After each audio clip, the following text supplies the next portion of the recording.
Hello and welcome to my channel if you are new here. I'm sorry that I haven't posted in quite a while. ADHD means that I am just not very consistent. Since I've last posted, I have been on holiday to Jamaica, which was incredible. I've also had COVID, which wasn't incredible, but fortunately wasn't as bad as it can be. And then I've returned to work, so I've worked from home quite a lot. That's been a huge struggle for me, so I've had to really be on top of taking my Zagatin. I took a break for holiday and then started again on 34 milligram, 36, I don't know the math, 36 milligram, and basically I didn't feel a difference at all.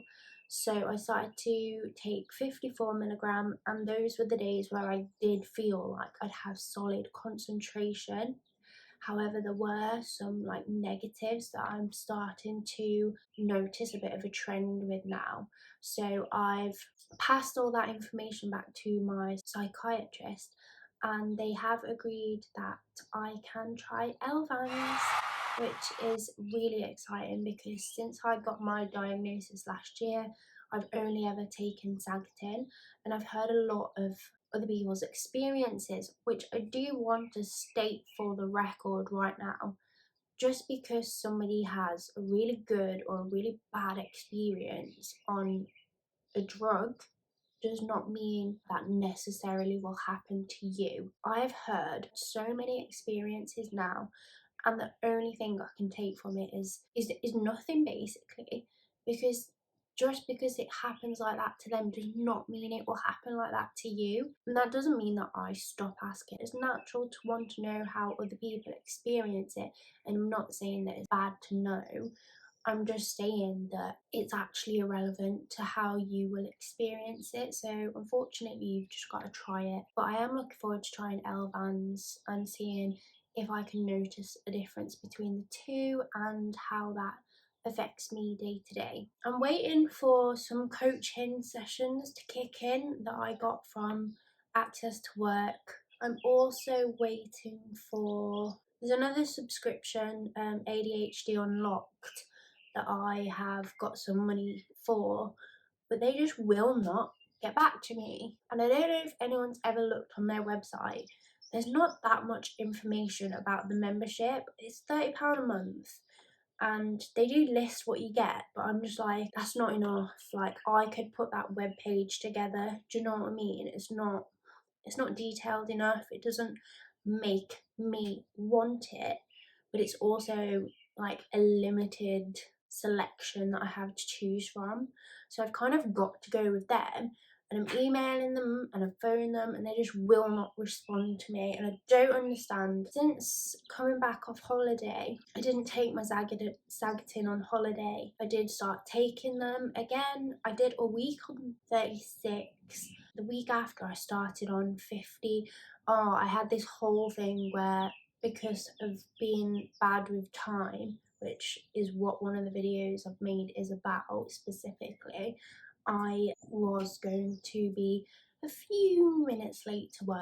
But the anxiety about being a tiny bit late when I've not been late yet and I've only been early was so bad that I worked from home, and then I felt really bad. The upside of it is that I increased the dose, and so for the next few days I took 54 milligram, and I really got stuff done.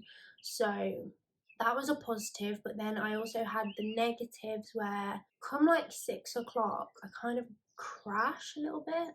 So I'm finally, after like 8 or 10 months after being diagnosed, tried a new medication. I've got some videos on the way. I wanted to mention I have started an Instagram channel where it's more of like a day-to-day thing. I'm still not consistent, obviously. Just don't ask for consistency from me because I can't give it to you.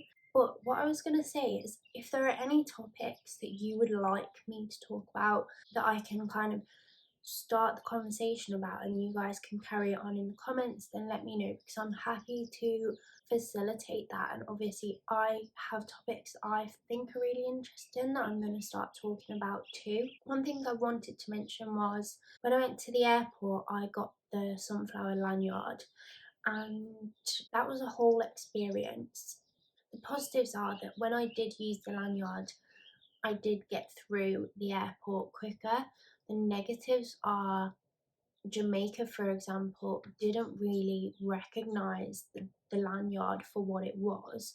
So when I would try and ask for assistance, I kept being offered a wheelchair, which was a little bit uncomfortable, I'm not gonna lie. So there were pros and cons, but in general, I would recommend using one if you feel like that would benefit you, because I still had huge meltdowns in the airport, like huge meltdowns, but I did get through some queues a little bit faster. So it's like pros and cons, right? I definitely think for next time I'm going to be a lot more confident using the lanyard and feeling less like an imposter, because the fact that I can have meltdowns in an airport proves that I need that special allowance. So that's it for this video. I will upload this and hopefully upload more shortly after, but it's been great chatting and I hope you're okay. I'll see you soon.